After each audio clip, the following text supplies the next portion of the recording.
오늘 본문은 너무나 잘 알고 있는 본문이기도 하고요. 또 아이들에게 너무나 익숙한 그런 본문입니다. 요나라고 하는 인물이 오늘 본문의 주인공이기도 한데요. 이 요나를 통해서 과연 우리가 어떻게 이 시대를 바라보아야 하고 또 이 시대를 통해서 우리가 어떻게 섬겨야 하는지 오늘 본문 말씀을 통해서 함께 살펴보려고 하는데요. 여러분은 그리고 우리 성도님들은 만약 고래 뱃속에 들어간다면 어떤 마음을 가지시고 또 거기에서 살아남을 거라고 생각을 하십니까? 인터넷을 뒤져보니까 고래 뱃속에 들어갔다가 살아나온 사람들이 있었습니다. 너무나 오래된 사건은 1891년 2월에 포경선을 타고 남아메리카 해안에 있는 포클랜드 제도 부근에서 항해하고 있던 바클리라고 하는 사람이 물속에 들어갔다가 물속에 있는 고래를 만나서 고래 뱃속에 15시간을 갇혀 있은 채로 있다가 토해졌다라고 하는 기사가 있었습니다. 그리고 또 한 분이 계시는데 레이너 심프라고 하는 이 분은 그 주변에 있는 그 지역에 있는 잠수부입니다. 우리 영상을 한번 보려고 하는데요. 먼저 사진 한번 보여주시죠.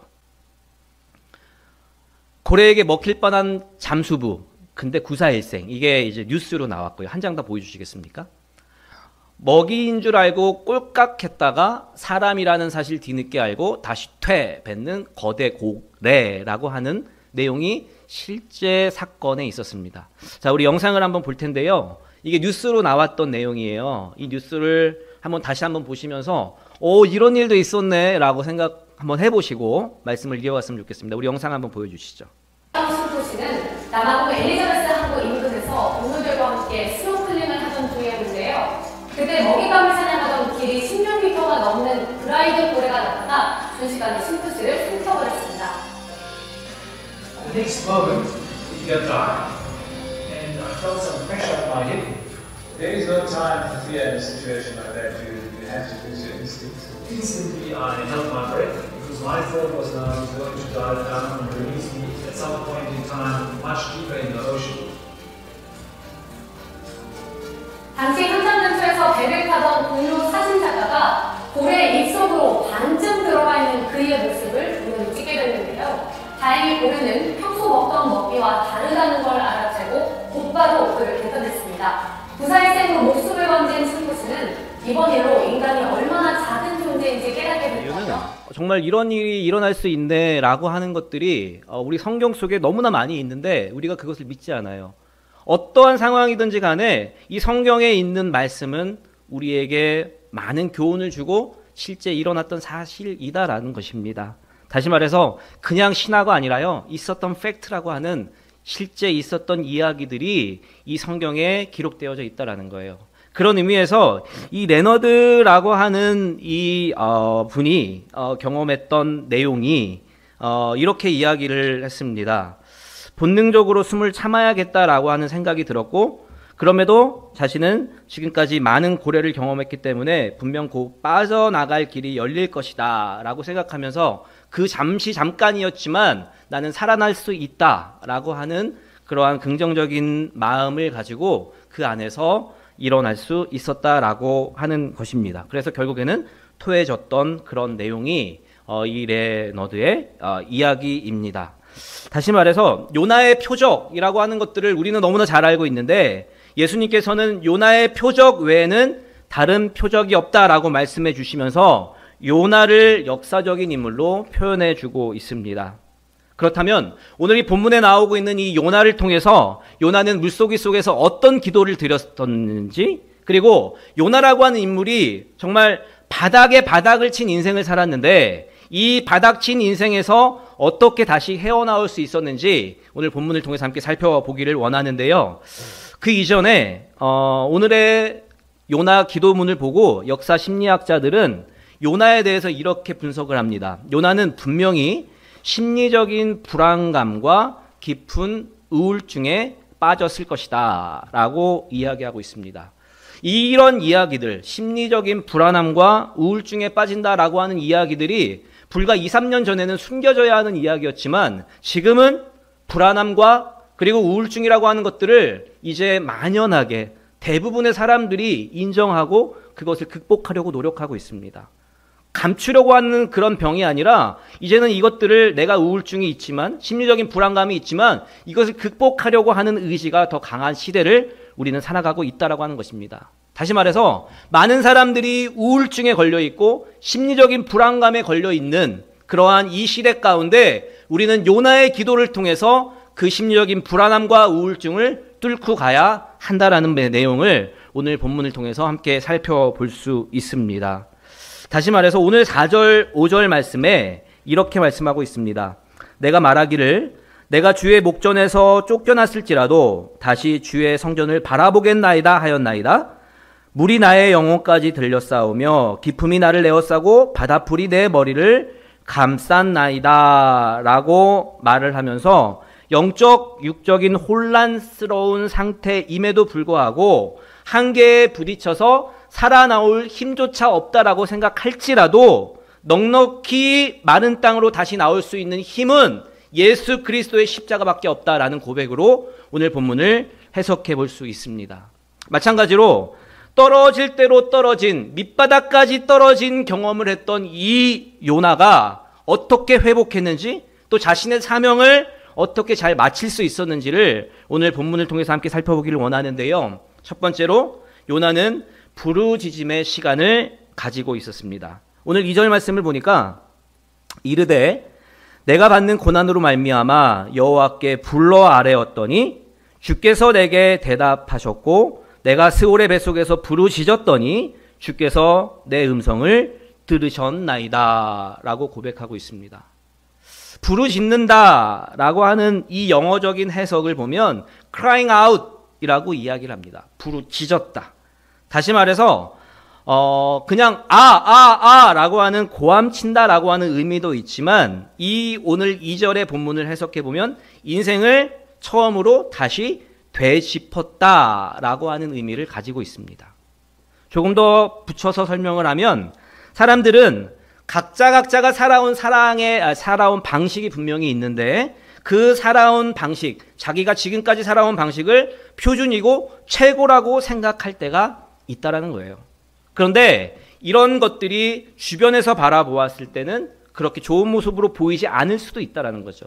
그렇기 때문에 우리의 인생을 다시 한번 되짚어 볼 필요가 있다라고 하는 의미로 부르짖는다의 의미를 사용하고 있습니다.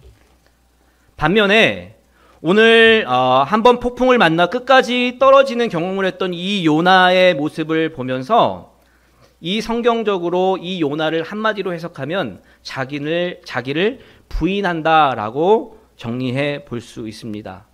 다시 말해서 나를 부인하는 이 시간이 우리에게 필요하다라는 거예요. 요나서를 통해서 1장부터 4장까지 있는데 이 요나서의 전체 내용을 통해서 우리가 다시 한번 점검해 보아야 하는 것은 우리를 부인하고 그리고 다시 한번 되짚어보고 나의 잘못된 부분들을 하나님의 말씀으로 맞추는 시작점을 오늘 본문을 통해서 시작해야 한다라고 하는 것입니다.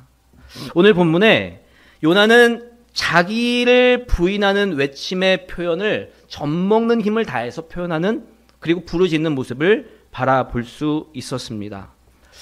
기도라고 하는 부분들이 어떻게 보면 우리에게 너무나 어려운 단어일 수 있지만 또 기도라고 하는 부분들을 통해서 우리가 행복을 마음껏 경험할 수 있는 것이 기도다라는 거예요. 제가 우리 집사님을 말씀드려서 죄송하지만 우리 이현숙 집사님은 성령의 은혜를 받고 기뻐하면 교회를 떠나질 않습니다. 계속해서 교회에서 지키면서 이 교회에서 누렸던 그 은혜를 계속해서 누리는, 그래서 우리 김영 집사님이 찾아오시고 이런 모습까지 있는데 저는 그 모습이 너무나 보기 좋고 또 그 부르짖음의 귀한 은혜를 알고 있기 때문에 이 성전이 편안함으로 다가올 수 있다라는 것들을 잘 알고 있습니다. 다시 말해서 기도라고 하는 것들은 다른 어떤 어려움이 아니라 자기를 부인하는 거죠. 내가 나된 것을 내려놓고 하나님의 말씀으로 하나씩 맞추어가는 것. 제가 참 저의 간증이기도 한데요. 우리 이현숙 권사님이나 저희 아내나 뭐 김웅환 집사님이나 예전에 저랑 같이 신앙생활을 하셨던 분들은 저의 성격을 너무나 잘 알 것입니다. 강력하고 강하고. 근데 이제 한마음교회 와서 조금씩 그 직책도 있고 또 하나님의 말씀으로 조금씩 기도하며 나아갈 때 또 저를 위해서 기도해 주는 그 기도를 통해서 제가 조금씩 온전해 갈 수 있는 모습을 바라볼 수 있어요. 다시 말해서 기도라고 하는 이 부르짖음을 통해서 나를 되짚어보는 그 시작점은 바로 자기를 부인하는 것. 그것이 이 요나서의 첫 시작이다라고 하는 것입니다. 사랑하는 우리 성도 여러분, 고난은 물론 고난을 당하기 전에 절규하며 기도로 준비해야 하는 것이 우리의 모습이 되어야 한다는 거예요. 고난을 당할 때 기도할 수 있는 것, 그것도 은혜이지만 당하기 이전에 미리 우리가 기도로 준비해야 하는 것, 그것이 우리 하나님의 자녀들이 마땅히 해야 하는 모습이다라는 겁니다. 그래서 우리 교회가 개척교회이지만 화요일 또 수요일, 금요일 뭐 이렇게 또 주일 예배까지 기도할 수 있는 시간을 제공하는 것, 그것이 하나님을 찾고자 하는 노력의 일환이다라는 것입니다. 사랑하는 우리 성도 여러분, 오늘 말씀과 같이 부르짖으며 절규하는 그 예배의 소중함을 마음껏 고백하시기를 주님의 이름으로 축원합니다. 두 번째로 고난 중에도 감사하는 모습을 보여주고 있습니다. 오늘 9절 말씀을 보니까요, 나는 감사하는 목소리로 주께 제사를 드리며 나의 서원을 주께 갚겠나이다. 구원은 여호와께 속하였나이다 라고 말씀해 주고 있습니다. 제가 오늘 설교의 제목을 스올이라고 적었는데요, 혹시 스올이라는 뜻을 알고 계십니까? 스올의 뜻은요, 죽은 자들의 처소입니다. 스올이라고 하는 그 공간이 죽은 자들의 처소예요. 스올, 그 죽은 자의 처소에서 기도할 수 있는 그 영성이 있다면 어디에서든지 살아남을 수 있고 또 하나님의 은혜를 마음껏 받아 누릴 수 있는 준비가 됐다라고 저는 믿습니다. 사랑하는 우리 성도 여러분, 혹여나 이번 한 주 동안 경험되어지는 여러 가지 경험 중에 나에게 아픔이 찾아온다 할지라도 또 고난의 고통이 우리에게 경험되어진다 할지라도 감사함으로 넉넉히 이겨낼 수 있는 귀하고 복된 여러분 되시기를 주님의 이름으로 축원합니다. 우리 옆에 있는 분 한번 바라보세요. 당신이 있어서 감사합니다. 한번 이렇게 인사했으면 좋겠습니다. 당신이 있어서 감사합니다. 그래서 이번 주에요, 하루의 감사를 3번씩 꼭 하셨으면 좋겠어요. 감사합니다. 우리 김웅환 집사님이 지혜해 주셔서 감사합니다. 우리 아내가 있어서 감사합니다. 남편이 있어서 감사합니다. 우리 교회가 있어서 감사합니다라는 그 감사의 고백을 통해서 우리가 더욱더 기도의 문이 열려지시기를 주님의 이름으로 축원합니다. 세 번째로 요나는 서원 기도로 주님 앞에 나아가고 있습니다. 9절 말씀 아까도 읽었지만 나의 서원을 주께 갚겠나이다. 구원은 여호와께 속하였나이다 라고 말씀하고 있습니다. 다시 한번 기도를 드리면서 자신의 사명을 완수하겠다라고 하는 선포라고 정리해 볼 수 있습니다. 물고기 뱃속은 요나에게 고통의 장소이고 절망의 장소이고 스올이라고 하는 공간이었음에도 불구하고 그 스올이라고 하는 장소에서 헌신을 약속하는 위대한 영성을 보여주고 있습니다. 친구들 사이에 그냥 친구가 있고요, 정말 절친한 친구가 있고 그리고 노는 친구가 있고 많은 종류의 친구들이 있을 거라고 생각을 합니다. 그런데 정말 절친한 친구들, 그리고 나를 위해서 기도해주는 친구는 끝까지 내가 어려운 상황 가운데서도 도와주고 함께해주는 친구가 절친, 그리고 나를 도와주는 친구, 나를 위해 기도해주는 친구다라고 이야기를 합니다. 마찬가지로 우리가 이러한 서원 기도라고 하는 이런 모습을 통해서도 우리가 가장 고통의 순간, 그리고 어려운 순간 속에서도 우리를 도와주고 있는 하나님의 십자가를 기억할 때 우리는 다시 일어날 수 있고 다시 회복할 수 있음을 우리는 기억했으면 좋겠습니다. 제가 오늘 이 본문을 통해서 요나라고 하는 인물이 이런 어려움 가운데서도 이것을 극복했다라는 것들도 너무나 귀하지만 이것을 통해서 우리가 살펴보아야 하는 것들은 회개라고 하는 그런 부분의 모습을 우리는 살펴보아야 한다는 것입니다. 회개의 보편성이라고 하는 신학적인 용어가 있습니다. 여러분은, 우리 성도님들은 회개라고 하면 어떠한 의미를 가지고 이 회개라는 부분을 해석을 하십니까? 회개라고 하는 부분은 자기가 잘못한 일에 대해서 반성하고 책임질 때 쓰는 단어를 어원적으로 회개다라고 이야기를 합니다. 그런데 이 회개의 보편성이라고 하는 것은 당신은 나쁜 사람이고 그렇게 살면 안 된다라고 하는 이 채찍질에 눈물을 흘리며 회개한다라고 하는 그런 의미보다는 말씀에 의지해서, 그리고 주변의 모든 사람들과 상황을 긍휼히 여기는 그러한 마음을 가지고 잘못을 구하며 나아가는 것, 그것이 회개의 모습입니다. 많은 교회들이, 그리고 한국 교회들이, 세계 교회가 회개라고 하는 부분을 많이 이야기하긴 합니다. 그런데 정작 회개라고 하면 뭐 잘못했습니다, 용서해 주십시오 라고 하는 것에서 그치는 경우가 대부분이다라는 거예요. 그런데 이 회개의 본질적인 의미는 내가 하나님의 말씀에 의지해서 긍휼의 마음을 가지고 하나님의 복음을 전하는 복음의 사역자가 되겠습니다 라고 하는 고백이 회개의 모습이다라는 겁니다.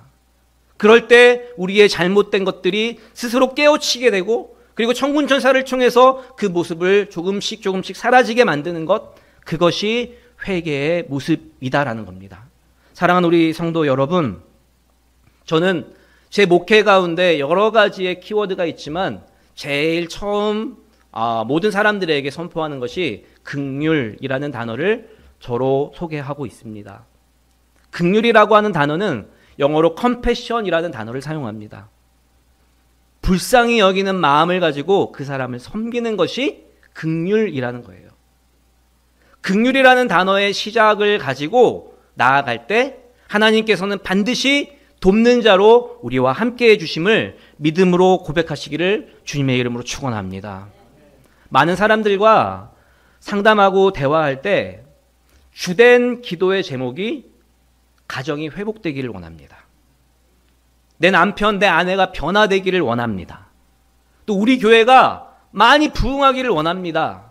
그리고 많이 회복되기를 원합니다. 그리고 기쁨으로 하루하루를 살아가기를 원합니다 라고 하는 기도의 제목들로 이야기를 합니다. 그럴 때 저는 그분들에게 단 하나를 이야기를 합니다. 많은 것들을 이야기하지만 가장 잊어서는 안 되는 것이 회개의 시작이 부흥과 회복의 시작이다라고 이야기를 합니다. 사랑하는 우리 성도 여러분, 기뻐하고 싶으십니까? 회복되길 원하십니까? 부흥하길 원하십니까? 우리 자녀들이 잘 되기를 원하십니까? 그럴 때 우리의 간절한 바람을 가지고 회개하며 나아갈 때 하나님께서는 천군천사를 총동원하여 주셔서 우리를 옳은 길로, 또 십자가의 길로 인도하여 주실 줄 믿습니다. 오늘 이 말씀을 함께 나누고 우리가 마음껏 회개하기를 원해요.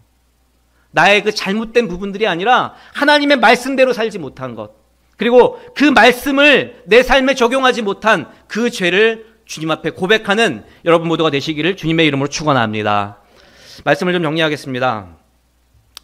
며칠 전에 제가 사역했던 노량진교회 청년과 거의 1시간 정도 통화를 했던 것 같습니다. 그 친구의 내용은 자신의 여자친구와 헤어졌다는 거예요. 한 달 전에.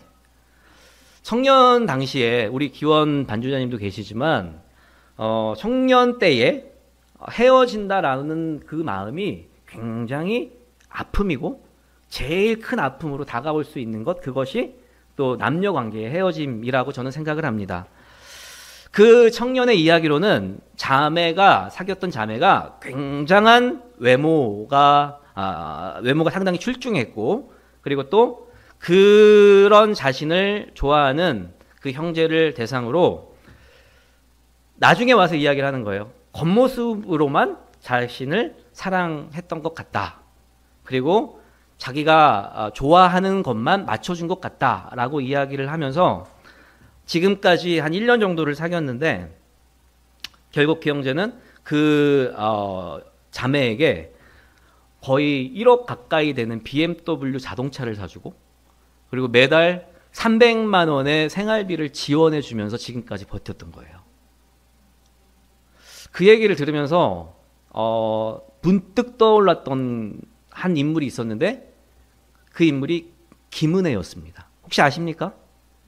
네, 사건 사고를 통해서 자신의 남자친구를 죽였던 지금 이제 법정에서 죄를 가리고 있는 그 이야기를 들었을 때 아니 예전에 저희 때는 그리고 우리 권사님, 장로님, 목사님 때는 선물이라고 해봤자 뭐 종이편지 아니면 초콜릿 뭐 이런 것들이었는데 요즘 아이들은 뭐 몇 천만 원, 몇 억대의 이런 것들이 뭐 다는 아니겠지만 그런 추세로 흘러가고 있다라는 이야기를 들었을 때 참 안타깝다라는 이야기를 제가 함께 나눌 수 있었습니다.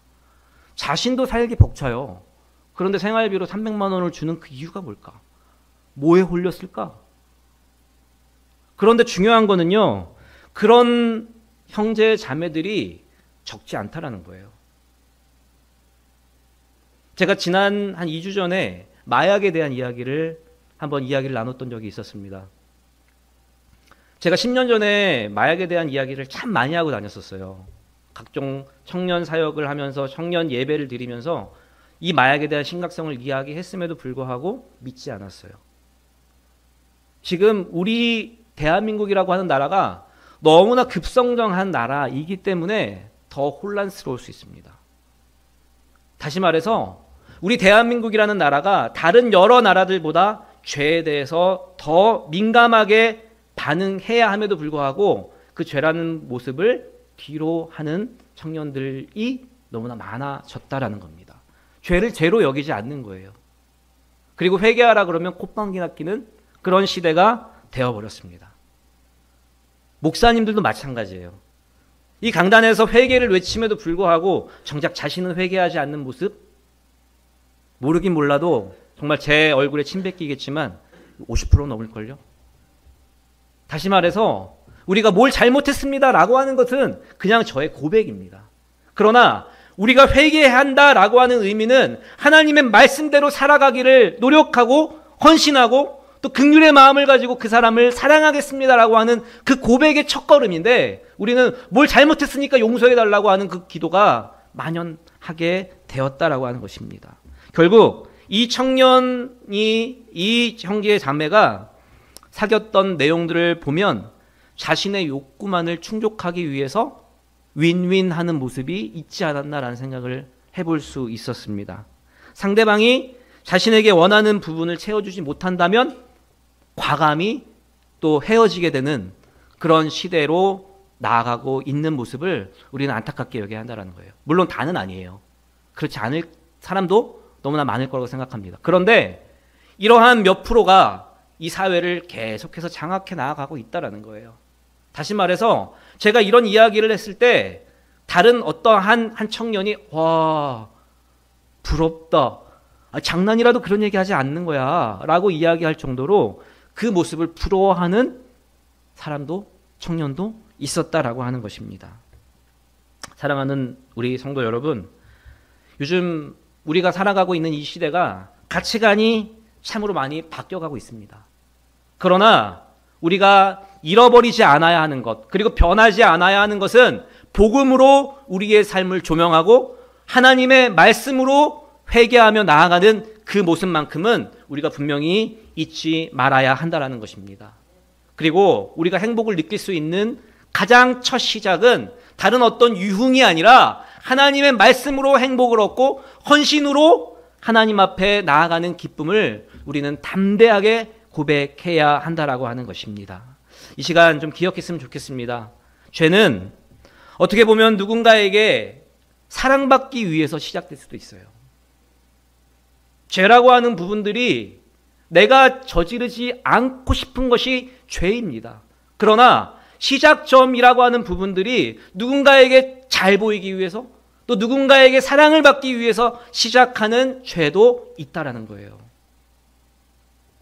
다시 말해서 각자가 주변 사람들에게 각자의 기준대로 사랑받고 싶어서 그 사랑을 여러 가지 모습으로, 여러 가지 방법으로 만들어가고 있는 우리의 모습을 우리는 말씀으로 회개해야 한다라고 하는 것입니다. 그런 의미에서요, 제가 두 분만 소개했으면 좋겠어요. 한국 교회사에 기억되고 있는 여러 선교사님들이 있는데, 첫 번째 루비 캔드릭이라고 하는 선교사님이 있습니다. 이 선교사님은 한국에 들어오려고 2년 동안 준비해서 겨우겨우 1907년 9월에 한국에 선교사로 들어오게 됩니다. 그런데 이 선교사님이 1908년 한국에 내한한 지 9개월 만에 25세의 나이로 순교하는 그런 선교사님의 모습으로 지금 양화진에 묘비가 있습니다. 이분은 대한민국 국민이 아니에요. 그런데 대한민국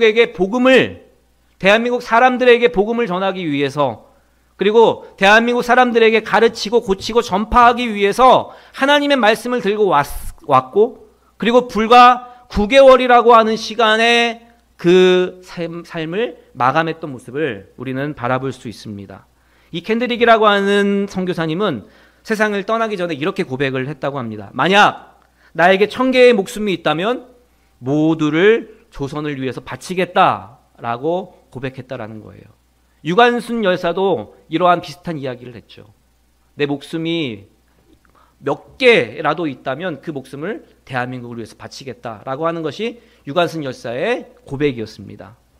다시 말해서 오늘 이 말씀을 묵상하면서 저에게 주신 마음은요, 사랑을 나누고 받는 부분에 있어서 사랑을 나누고 받고 하는 것도 너무나 중요하지만 어떤 방법으로 사랑하고 어떤 방법으로 사랑을 나눌 수 있느냐라고 하는 부분들이 너무나 중요한 거예요.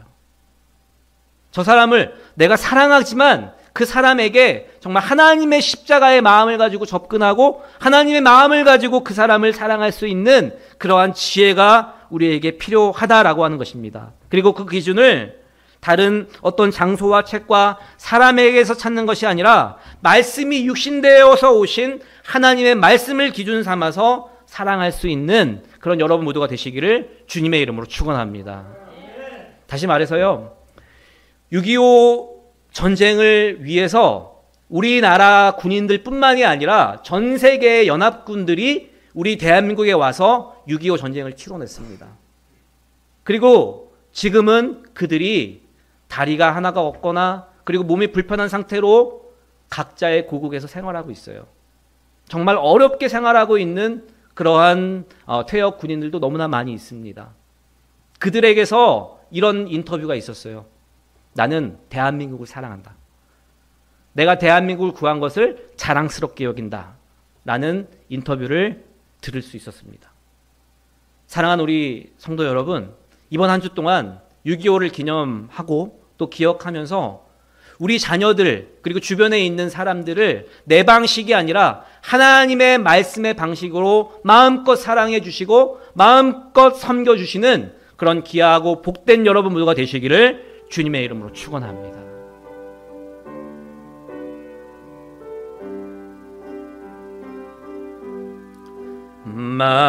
마음이 지쳐서 기도할 수 없고 눈물이 빗물처럼 흘러내릴 때 주님은 우리는 약함을 아시고 사랑으로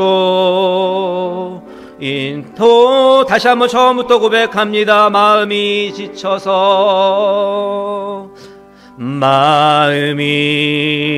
지쳐서 기도할 수 없고 눈물이 빗물처럼 흘러내릴 때 주님은 우리 연약함을 아시고 사랑으로 인도하시고 기도하시네. 누군가 널 위해 기도합니다. 누군가 널 위하여 누군가 기도하네.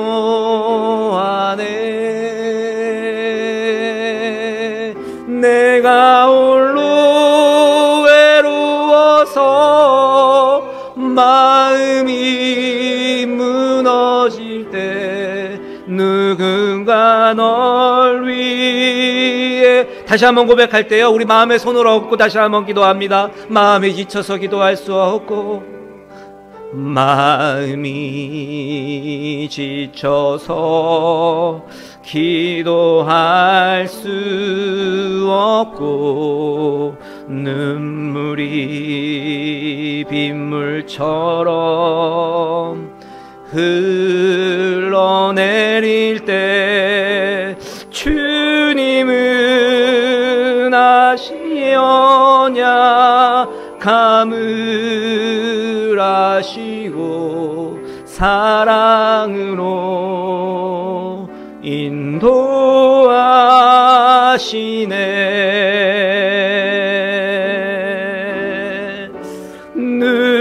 누군가 널 위하여 누군가 기도하네.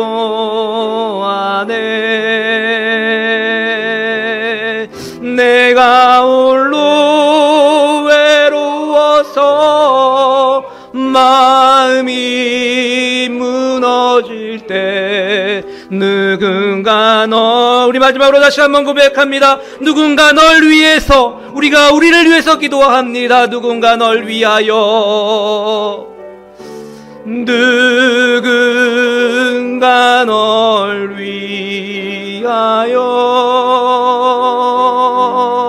아멘. 누군가 기도하네.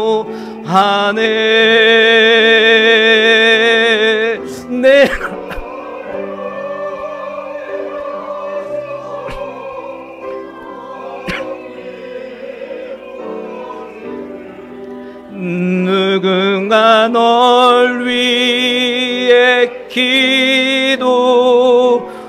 우리 이 시간 합심해서 기도하기를 원합니다. 하나님, 마음이 지치고 기도할 수 없을 때 누군가 날 위해 기도해 주었던 그 기도를 통해서 이 시간 내가 그 한 사람을 위해서 기도하기를 원합니다. 교회를 위해서, 가정을 위해서, 생업을 위해서, 우리 가족들을 위해서 눈물로 기도하며 회개하기를 원하오니 하나님 성령으로 함께하여 달라고 이 시간 주여 한번 간절히 외치고 기도하도록 하겠습니다. 기도합니다. 주여. 그렇습니다. 주님, 마음을 지치고 그리고 기도할 수 없을 때 주님께서 우리를 붙들어 주셨고 우리와 함께하여 주셨으며 나의 눈물을 닦아주셨던 그 귀한 은혜를 이 시간 기억합니다. 우리를 사랑으로 인도하여 주시고 우리의 연약함을 아시고 강함으로 채워주시는 하나님을 이 시간 강력히 고백하오니 하나님, 이 시간 우리 성도님들에게 성령의 임재하심을 통해서 마음껏 인도함을 받는 귀하고 복된 삶이 되게 하여 주시옵소서. 회개하며 나아가는 기쁨이 넘치기를 원합니다. 하나님 앞에 감사하며 나아가는 큰 은혜가 이번 한 주 동안 넘치기를 원합니다. 누군가 날 위해 기도해 주었던 그 기도를 기억하며 이제 그 한 사람을 위해서 눈물로 기도하는 하나님의 사명자가 되기를 원하오니 주여, 우리를 불쌍히 여겨주시고 우리와 함께하여 주시고 우리의 가정과 교회를 일으켜 세워 주시옵소서. 외로울 때, 마음이 무너질 때 날 위해 기도해 주었던 그 기도를 통해서 다시 일어나게 하시고 성령의 능력이 마음껏 받아 누려지는 삶이 되게 하여 주시옵소서. 그렇습니다. 주님, 우리의 삶 가운데 외로움도 있고 마음이 무너질 때도 있지만 그때마다 나를 위해 기도해 주었던 그 기도를 통해서 우리가 다시 일어나는 줄 믿사오니 우리 한마음교회 모든 가족들이 서로를 위해서 기도하는 은혜가 넘치게 하여 주시옵소서. 오늘 특별히 회개하며 나아가는 귀한 말씀을 허락하여 주셨사오니 긍휼히 여기는 마음을 가지고 가족을 위해서, 생업을 위해서, 교회를 위해서 마음껏 회개했던 우리의 회개를 받아 주시옵소서. 도와주실 줄 믿사오며 예수님의 이름으로 기도드립니다. 아멘.